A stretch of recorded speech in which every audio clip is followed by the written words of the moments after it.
Some other important points to remember when teaching or talking about top-end mechanics are, one thing that you'll really get to see the differences in is kids who concentrate on front-side mechanics versus backside mechanics.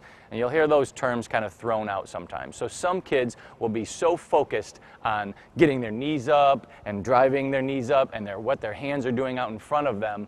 Those are front-side mechanics, everything that happens basically from your midline forward. They're important so that you can set up proper backside mechanics. Backside mechanics are things like ripping your elbows back, once your foot hits the ground, pushing off, what's happening to the foot back behind you, so everything back behind you. You're going to need cues to help kids understand when they should fix something front side or when they should fix something back side. I've taught athletes working on 40-yard dash for a month, and all of a sudden it hits me that I need to kind of concentrate on having a kid feel the backside mechanics, and then bam, everything kind of gets put together properly. So you're going to want to watch if someone is really working on things that are happening in front of them or only concentrating on things that are happening behind them. You can start to blend those so that they get the full array of coaching cues for front side and back side. When the kids are popping their knees up in front of them and they're just worried about getting their feet up, a lot of times it'll look kind of like they're marching and they're not applying much force backwards. When they're all backside mechanics, you'll see that they'll be kind of flipping their feet back behind them, but it's not coming up in front of them, so they're not getting the entire motion. What I like to see are kids who can drive back behind them and still allow time for their foot to come all the way up in front of them without without their mechanics falling apart. But what you'll really want to look for is the action from at the top, pawing backwards at top speed is where a lot of kids will lose a lot of force and a lot of speed. Every step that an athlete takes, there's first, when their foot hits the ground, there's first going to be some braking action, and then there's going to be the propulsive forces.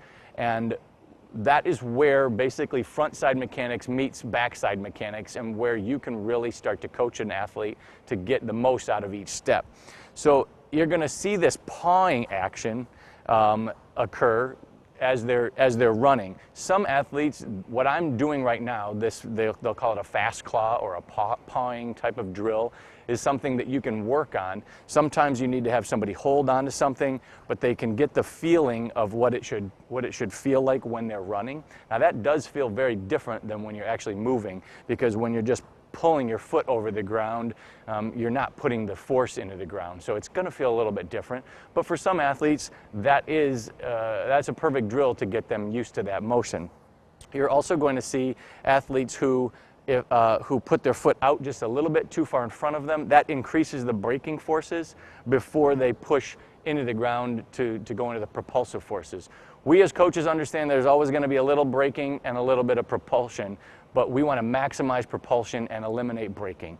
Those things that are going to increase the braking forces are going to be overstriding, putting their foot out and toe in front of them, landing on their heels, having all backside mechanics, so their foot just comes and lands down in front of them.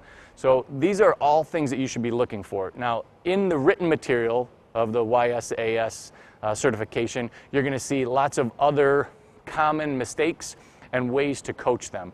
We're not going to go through all of those right here, but kind of what I just showed you, those are going to be some of the common errors that you're going to see. The overstriding, the all backside mechanics. You're going to see kids flipping their feet out to the side, turning their toes out, and most of these things are covered in the written material, so you can go ahead and match up the written material to what you're seeing in the video, because they all go together, and you're going to see and read more cues on how to fix some of those things.